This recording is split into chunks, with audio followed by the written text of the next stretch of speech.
Meus irmãos, eu vos saúdo com a paz do Senhor. Amém. Amém, irmãos. Quero louvar a Deus nesta noite pela mãe bela oportunidade que ora o Senhor me concede em poder estar a primeira vez neste lugar para cultuar a Deus junto com os irmãos. Louvo a Deus pela vida do pastor Dorival Araújo, missionária Thelma Rosa. Fico feliz de ver o Rodrigo ali também, servindo a Deus. É uma alegria ver o pastor Wallace aqui e a responsabilidade muito grande de trazer a mensagem da palavra do Senhor com este homem bem aqui do meu lado me ouvindo, né? Pastor Wallace, que pregou a nossa igreja lá no Itapuã. Eu quero louvar a Deus pela vida do pastor presidente, pastor Carlos Farias. É isso, é o pastor local, né? Francisco Fernandes, o presidente, pastor local. Muito bem, pastor Carlos Farias aqui é o vice-pastor local, pastor Wallace, né? Que Deus possa abençoar grandemente, tá bom? É uma honra muito grande estar aqui com os irmãos e eu agradeço a todos quantos têm me recebido neste lugar. Eu gosto muito de cantar, vamos cantar um pouquinho, pode sentar? Muito obrigado, fique à vontade. Pastor Wallace, se me acompanha aqui, por favor. É rapidinho, vamos cantar um trecho bem pequeno, assim, só para me consertar a garganta um pouquinho, que minha garganta está muito 100% nós.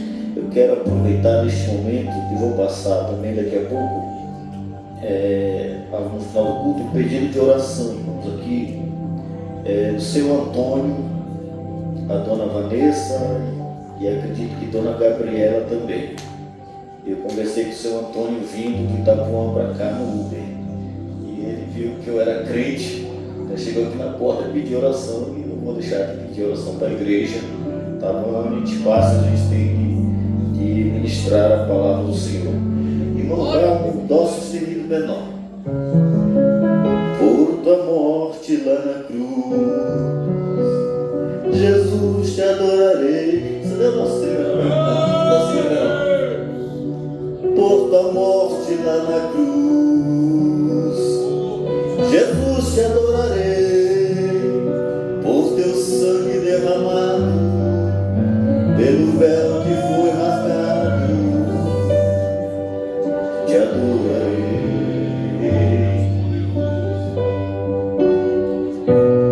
Pelo privilégio de aqui estar, poder soltar a minha voz e te louvar, por sentir sua presença, pela total certeza de tua existência,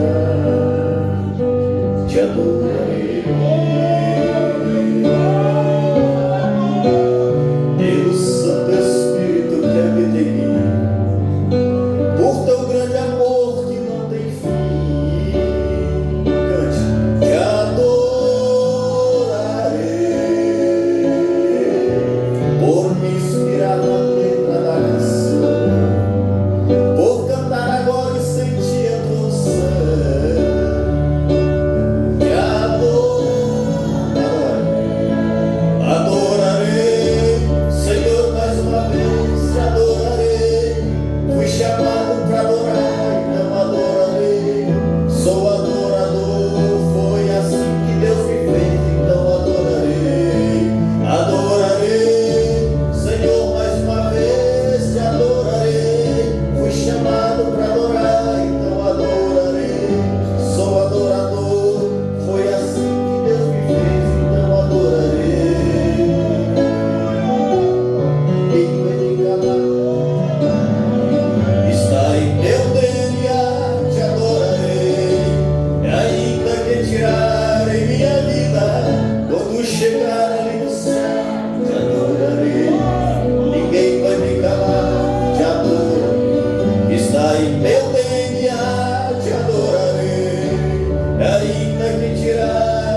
ouvirmos a palavra do Senhor nesta noite, eu vou ler um texto bastante conhecido e já citado nesta noite, neste lugar também, Jeremias capítulo 1, versículo de número 5, nós vamos ler, um texto muito conhecido da igreja. Aleluia. Profeta Jeremias capítulo 1, verso de número 5 em diante, diz assim a palavra do Senhor. Verso de número 4, queridos, perdão. Assim veio a mim a palavra do Senhor, dizendo: antes que te formasse no ventre, te conheci, e antes que saísse da madre, te santifiquei, e as nações te dei por profeta. Então disse: ah, Senhor Jeová, eis que não sei falar, porque sou uma criança. Mas o Senhor me disse: não digas, eu sou uma criança, porque onde quer que eu te enviar irás, e tudo quanto eu te mandar dirás. Não temas diante deles, porque eu sou contigo para te livrar, diz o Senhor. Amém. Os irmãos podem tomar os nossos assentos. Queridos, neste culto de hoje, intitulado Culto de Missões, do Departamento de Missões, quando nós falamos de missões, nós falamos de trabalho. Quando nós falamos de missões, nós falamos de caminho ou de caminhada. Quando nós falamos de caminho, queridos irmãos, quão formosos são os pés daqueles que andam e anunciam as boas novas. Quando nós falamos de missão, nós falamos de trabalho. E trabalho foi o próprio Deus que deu para o homem. Quando nós olhamos para a Bíblia Sagrada, quando Deus formou o homem lá no Gênesis, os irmãos são conhecedores da palavra, devem recordar algumas coisas. Mas quando olhamos para o livro do Gênesis, Deus dera uma missão para Adão: cultivar a terra, habitar na terra, cultivar, cuidar dos animais, cuidar do jardim, frutificar. Deus dera essa missão para aquele homem, e como ele foi o primeiro a ser formado à imagem segundo a semelhança de Deus, é lógico que Adão não poderia dizer não para Deus, não tinha nem como esta possibilidade. Imagino eu que até o presente momento, então, não existia a palavra negativa, o não era possível, porque ele falava diretamente com o próprio Deus. E no decorrer da história nós vamos ver, depois lá do Gênesis capítulo 6, quando acontece de a terra se corromper, depois que vem o dilúvio, e antes do dilúvio Deus chama Noé e dá um trabalho para Noé também. Já Noé, a Bíblia vai dizer que quando o Senhor deu as medidas da arca para ele, o que ele deveria fazer, o Gênesis vai dizer que Noé fez justamente como Deus lhe mandou fazer. Ele obedeceu integralmente a ordem do Senhor. Depois do dilúvio, quando se salva a família de Noé, que eles voltam à terra, que eles saem da arca, Deus fala com Noé e diz: frutifica de novo.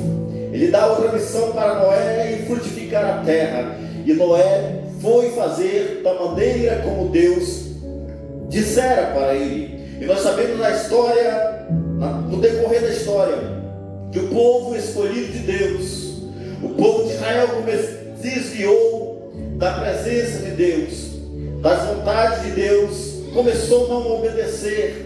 E aqui nós citamos, nós já ouvimos o pastor Wallace falando sobre Moisés. Quando nós chegamos nos livros do Êxodo, no capítulo de número 3, nós vamos ver, a partir do capítulo de número 3, pelo menos 5 desculpas que Moisés dá para Deus. Quando você vai observar bem a Bíblia, Êxodo, capítulo 3, versículo 11, A primeira desculpa que quando Deus chama Moisés para libertar o povo de Israel do Egito, Moisés vai dizer para o Senhor: quem sou eu que vá a Faraó e tire do Egito os filhos de Israel? A primeira desculpa de Moisés era: eu não sou ninguém, eu não estou preparado. Quem sabe quantas vezes nós também damos essa desculpa: eu não estou preparado. E Deus fala para com ele, quando ele diz: quem sou eu? Parece que eu vejo Deus falando: não, realmente, tu não é nada. Moisés poderia dizer para Deus: olha Deus, olha Senhor, eu sou um assassino, eu matei um egípcio, tentei esconder ele, mas alguém viu, fugi de lá, eu tenho as mãos sujas de sangue, herdada, quem sabe, de Caim. Aí quando ele diz: quem sou eu? Parece que eu vejo Deus falando: não, realmente tu não é nada, mas só que o Criador do universo está te chamando para uma obra. O Criador está te chamando para um trabalho. Ele está te dando uma ordenança. Quando eu vejo essa palavra, queridos, na vida de Moisés fica, quem sabe, ali meio perplexo: mas por quê? Deus veio escolher logo eu. Mas nós vamos entender mais na frente que só era desculpa de Moisés. Só era desculpa de Moisés. Quando nás vemos no capítulo, versículo de número 13, ele questiona a Deus quando ele vai até o povo de Israel e vai chegar lá e vai dizer para eles: olha, o Senhor Deus de vossos pais me visitou e me chamou e disse que é para me libertar vocês daqui. Aí o povo lá vai perguntar: e como? Qual é o nome dele? Qual é o nome desse Deus que mandou? Aquele povo tinha esquecido, quem sabe, dos milagres, quem sabe teriam esquecido dos feitos de Deus. E aí Moisés diz para ele: agora, o que eu lhes direi? É uma outra desculpa que Moisés dá para Deus, para não fazer um trabalho, para não cumprir um chamado. Ele diz: olha, eu sou te mandou, eu que posso, eu que faço, eu que mudo, eu que transformo, o eu que liberto, o eu que dá vida onde não tem vida. Aleluia. O eu, ele estava dizendo: o eu sou o Deus do milagre. Aleluia. Moisés não estava entendendo, ele estava dizendo: eu sou Deus que posso todas as coisas. Aleluia. Eu sou o Criador do universo.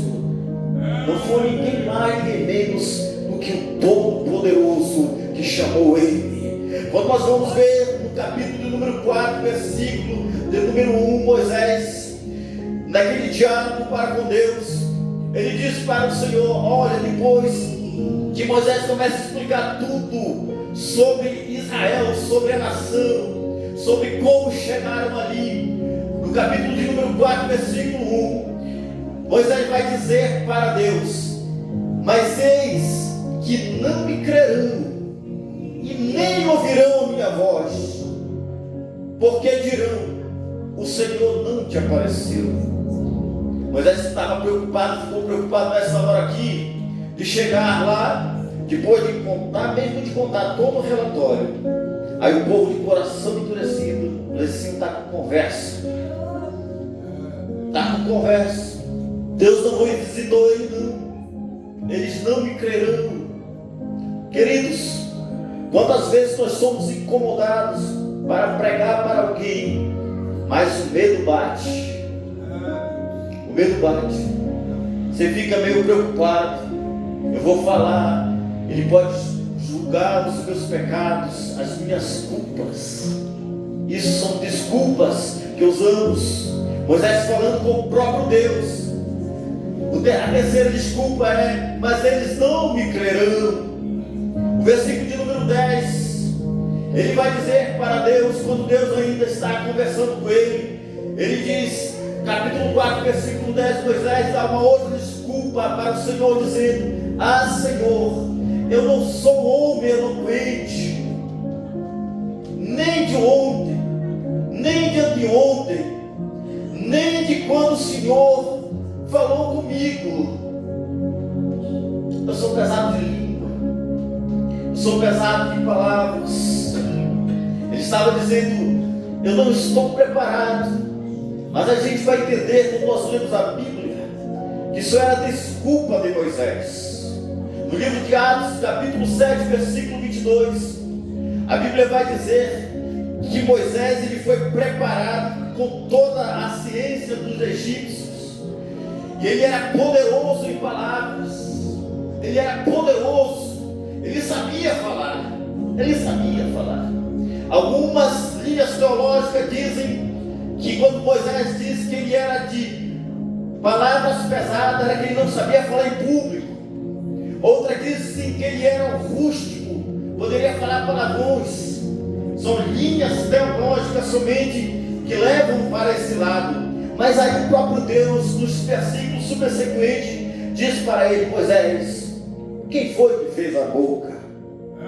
Quem foi que deu a língua? Quem é que fez o ouvido? Deus estava dizendo para ele: olha, Moisés, eu preparei tudo, eu preparei o caminho todinho, está preparado, os campos estão brancos como a neve. Aleluia. Deus tem preparado para você, para mim e para você, campos de pregação da palavra do Senhor. Você pode orar e dizer: Senhor, me manda lá para a África, me manda lá para a Coreia do Norte, onde o povo evangeliza através de balão. Eles colocam, o povo da Coreia do Sul enche os balões, coloca versículo dentro, solta no ar. Esses balões o vento pega, leva para a Coreia do Norte. Chega lá, quando estoura lá, aí sai os versículos da Bíblia. Dessa forma eles pregam lá. Às vezes nós oramos dizendo: Senhor, me leva lá para a África, quem sabe. E às vezes nós passamos perto do nosso vizinho e a gente não dá nem bom dia. Passando do lado do nosso colega, não damos nem boa noite, nem perguntamos como você está passando. Aleluia. Deus tinha preparado para Moisés o caminho, estava tudo preparado. Ele veio com a resposta: eu não sou um homem eloquente. O apóstolo Paulo, ele vai dizer no livro de 1 Coríntios capítulo 2, versículo 4, quando ele diz assim: porque as minhas palavras, as minhas pregações não foram sabedoria humanas, não foram eloquências, mas foram em poder do Espírito. Louvado seja o nome do Senhor. Porque quando você prega a palavra do Senhor, você está pregando poder através do Espírito Santo. É Deus que capacita o homem, é Deus que escolhe, Ele que enche. Louvado seja o nome do Senhor. Moisés dá essa desculpa para o Senhor: eu não posso, eu não sei falar, eu não sou eloquente. Aí ele vem, aleluia, na quinta desculpa, queridos, versículo de número 13. Depois de já estar quase que meio que fadigado, o Senhor falando para com ele ali naquele monte, parece que ele já está meio que aborrecido.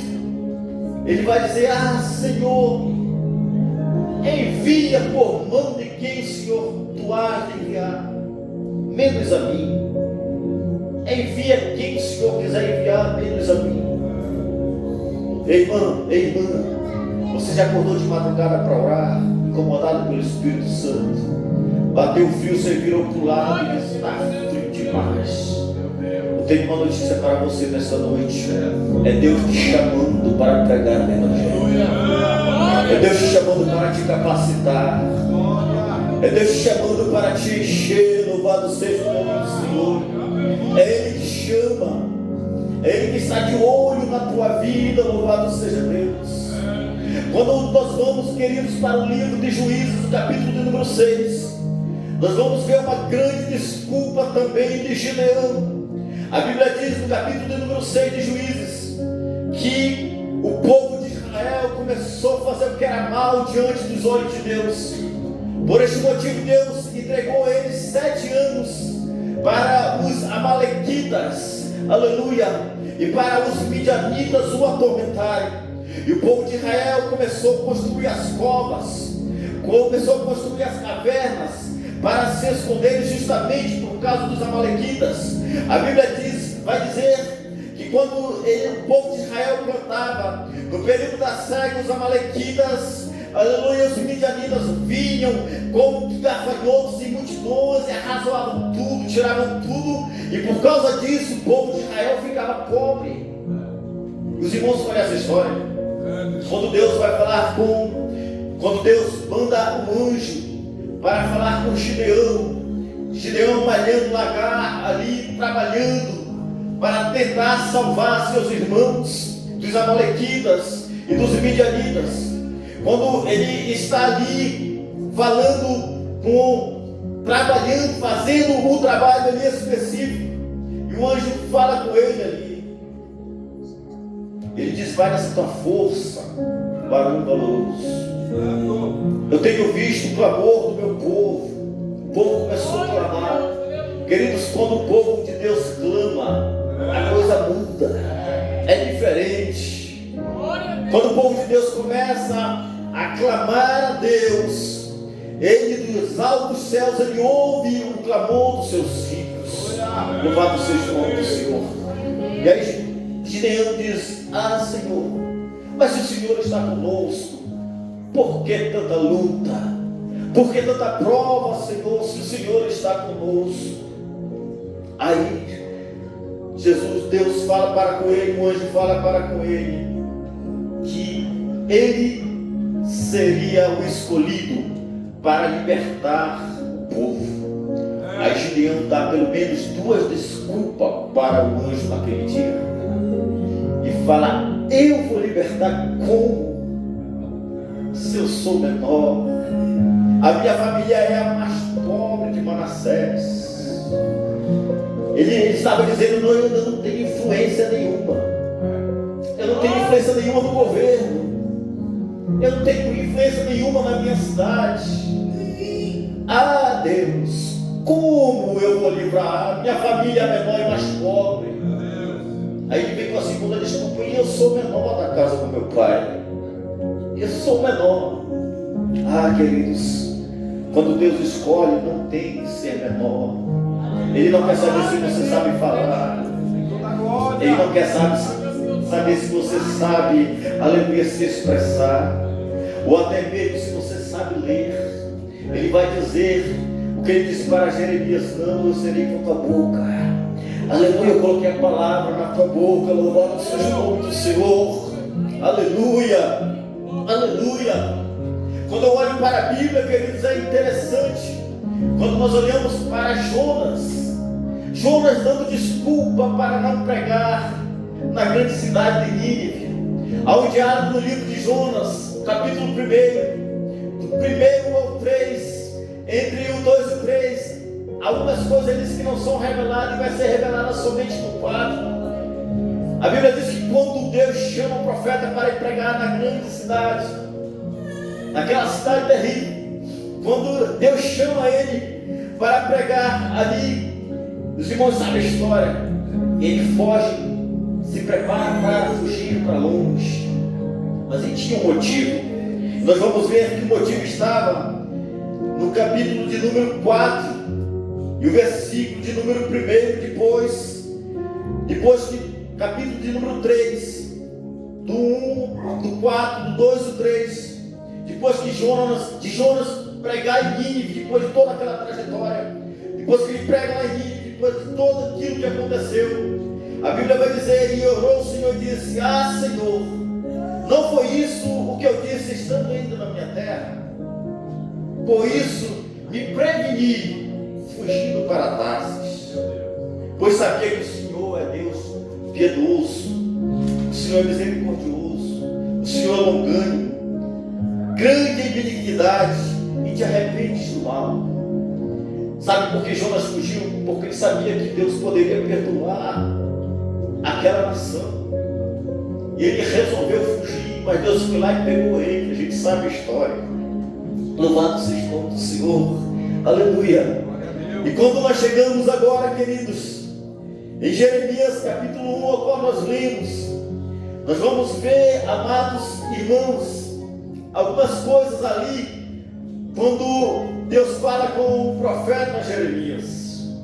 Em alguns versículos, ou pelo menos o versículo nos chama a atenção, de quando Deus fala para com ele, ele diz: antes que eu te formasse no ventre da tua mãe, eu te conheci. Antes que eu te formasse, eu te conheci, eu te gerei. Queridos, eu não sei se vocês já pararam para observar o que é o conhecer.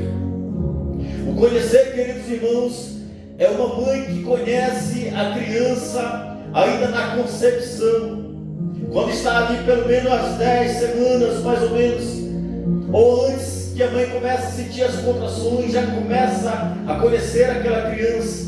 Aquela criança nasce, cresce, e a mãe, o pai conhece aquela criança em perfeito estado, sabe quando a criança está falando a verdade, sabe quando está tentando enganar. É uma mãe que conhece a criança. Quando essa criança chega aos 7 anos, mais ou menos, já vai existir alguém que conheça essa criança mais do que o pai, mais do que a mãe. Aí você me pergunta: quem será? O coleguinha lá da escola vai conhecer mais do que o pai, mais do que a mãe. Já tem coisa que esta criança vai contar que o pai e a mãe já não conhecem. Essa criança, quando cresce, quando chega na fase da adolescência de 15 anos, 14 para 15 anos, já não é só o coleguinha da escola que conhece. Nos dias atuais a quais estamos vivendo, alguns já começaram os namorinhos. Aí quem é que já vai conhecer, já é justamente o namorado que já vai conhecer mais um pouquinho. Aí vai crescendo essa pessoa, chega na fase adulto, aí tem alguém que conhece mais do que o namorado. Já é quando casa, já é o esposo, já é a esposa, conhece mais. Depois que passa esse conhecimento, quando chega, aí existe alguém que conhece mais do que o esposo e do que a esposa. Por quê? Porque tem coisa que o esposo não participa, às vezes, com a esposa, para não trazer um certo sofrimento, um certo desgaste, uma certa preocupação, e vice-versa. Aí existe alguém que conhece mais do que a esposa, do que a esposa. Quem é que vai ser? Vai ser o próprio Deus. Quando você ajoelha na madrugada e ora e clama a Deus e diz para o Senhor todas as suas dores, todos os seus sofrimentos, todas as suas angústias que muitas vezes você não consegue expressar, você vai lá e expressa para Deus. E foi nesta parte que Deus chama o profeta Isaías, o profeta Jeremias, e diz para ele: eu te conheci, eu te conheço. Quando nós vamos para o Apocalipse, nas 7 cartas, nós vamos ver Deus falando para aquelas 7 igrejas, principalmente a Filadélfia: eu te conheço, eu sei as tuas intenções, eu sei as tuas obras, eu conheço tudo o que tu tem feito, eu sei quais são os teus pensamentos, eu sei quais são as tuas intenções. Tem intenções que você não expressa, queridos, mas Deus conhece, Deus sabe, Deus vê, Deus lê o profundo e o escondido, Ele sabe. Eu compartilho com você nesta noite, nos poucos minutos que me restam neste lugar. Eu, quando ainda muito jovem, tinha muita vontade de servir a Deus, de pregar a palavra, de ser o grande pregador da palavra. E por muitas vezes ajoelhei, orei e pedi a Deus isso. E eu, muito jovem, lá no interior do estado do Pará, muito jovem, o Senhor me chamou para o ministério. Eu apenas com 26 anos na época, a nossa igreja a qual nós congregávamos era uma grande igreja. Tinha mais ou menos 50 obreiros, entre presbíteros, diáconos e auxiliares. Tinha pouca congregação, tinha só 11 congregações.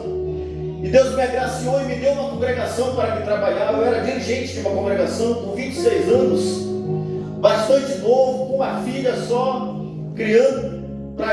começando ainda a criar minha filhinha, minha primeira filha. Depois veio a segunda.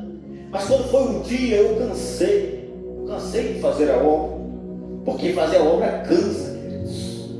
Fazer a obra é desgastante. Às vezes, a irmã disse aqui, às vezes a gente entristece quando olhamos para o banco da igreja e vemos vazio, queridos. É porque o versículo tem fugido da mente de muita gente. Alegrei-me quando me disseram: vamos à casa do Senhor. Graças a Deus que você não esqueceu desse versículo. Por isso você está aqui nesta noite. Aleluia. E um belo dia, eu disse: eu vou entregar a obra, eu vou trabalhar para mim, Ricardo. Eu quero enricar. Eu pensei assim. Vou contar para vocês, para você ver como é que Deus conhece a gente. E eu entreguei o trabalho na igreja e comecei a trabalhar. Falei: vou ficar agora. Eu trabalhava de manhã, de tarde, de noite, de madrugada, toda hora. Um dia um irmão chegou lá em casa e disse: querido, eu queria que o senhor fosse pregar num culto lá na minha igreja, culto evangelístico de tarde. O senhor pode ir lá. Eu tinha comprado uma moto nova, nova, tinha um ciúme da moto, mais que a mulher que estava ali sentada. Faltava embrulhar a moto do edredom toda noite. Queridos, eu olhei para o céu, tinha lavado a moto, tinha dado uma chuva. Falei: irmão, vamos fazer o seguinte, deixa chegar o verão para mim lá.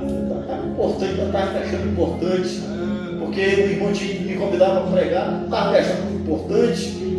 Falei: deixa chegar o verão, eu vou lá. Ele disse para mim: tudo bem, irmão, Deus abençoe. E eu fiquei ali trabalhando de manhã, de tarde, de noite, trabalhando, projeto meu. Comecei a montar uma merceariazinha. Já estava, cidade do interior, os irmãos sabem como é. Se alguns vieram do interior, sabem como é. Quando você não tem nome naquele caderno fiado, já está melhorando as coisas. Era o meu caso. Mas quando foi uma bela noite de madrugada, queridos, eu tive um sonho. O Senhor me visitou pela madrugada. E naquele sonho eu perdi a minha filha mais velha. Outro dia eu contei, relembrei em casa com minhas filhas, com a minha esposa que está ali. Relembrei um pouco a história. E disse: naquela noite, no sonho, eu perdi minhas duas filhas. Eu perdi a minha casa, eu perdi a mercearia, eu perdi a moto. E eu saía do Osval, andando num caminho que era alto assim, um caminho bem estreito, tipo um penhasco. Quando eu estava lá em cima, eu e minha esposa, de repente ela tropeçava e caía de lá.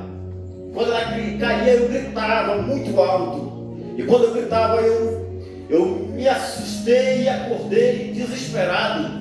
Ajoelhei, orei, passei a madrugada orando e pedindo perdão a Deus. Ó Deus, o Senhor sabe todas as coisas. Passado alguns dias, queridos, fui fazer os exames. Comecei a sentir umas febres e fui fazer o exame. E de repente, atestou, estava com leucemia. Leucemia nada mais é do que câncer no sangue.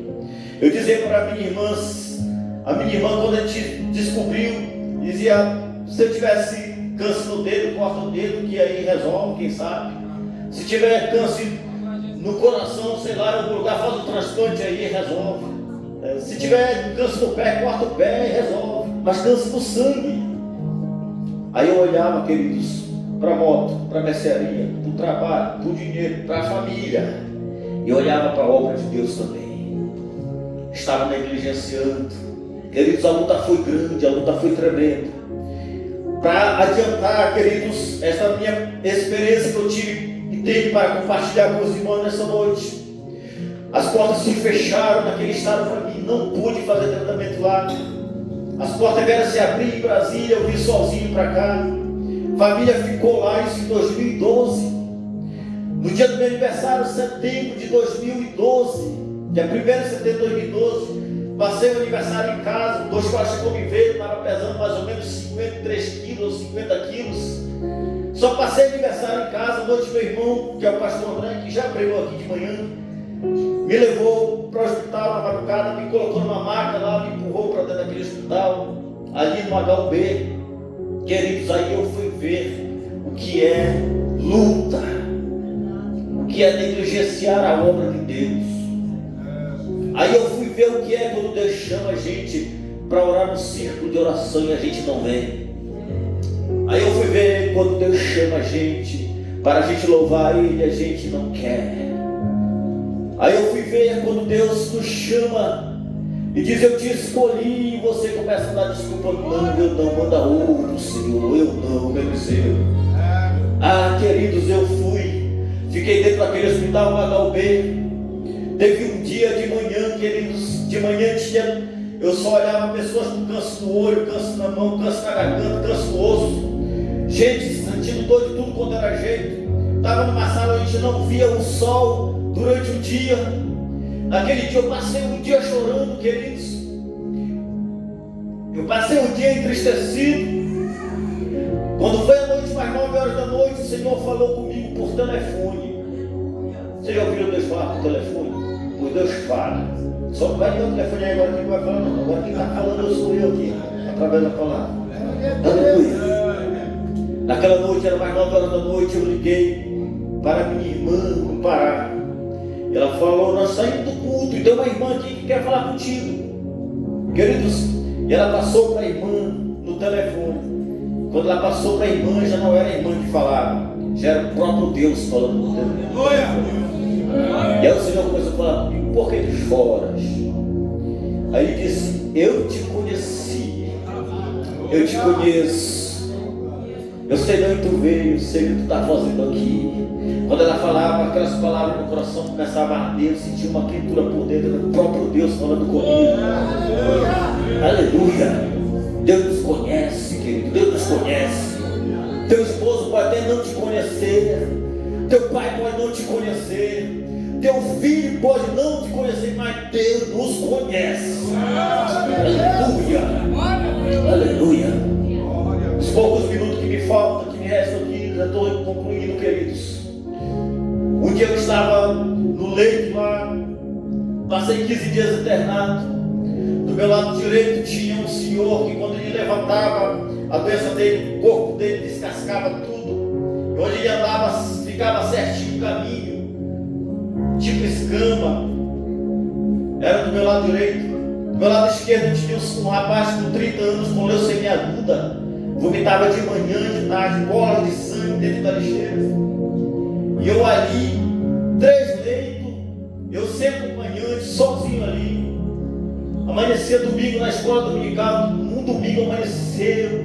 Hoje em dia eu não falto na escola dominical por nada difícil. Eu sentado ali naquele leito, domingo, de manhã. Ah, Deus, como eu queria estar na escola dominical, eu estou no leito de enfermidade. Naquele dia, queridos, o rapaz que estava com leucemia aguda foi condenado à morte.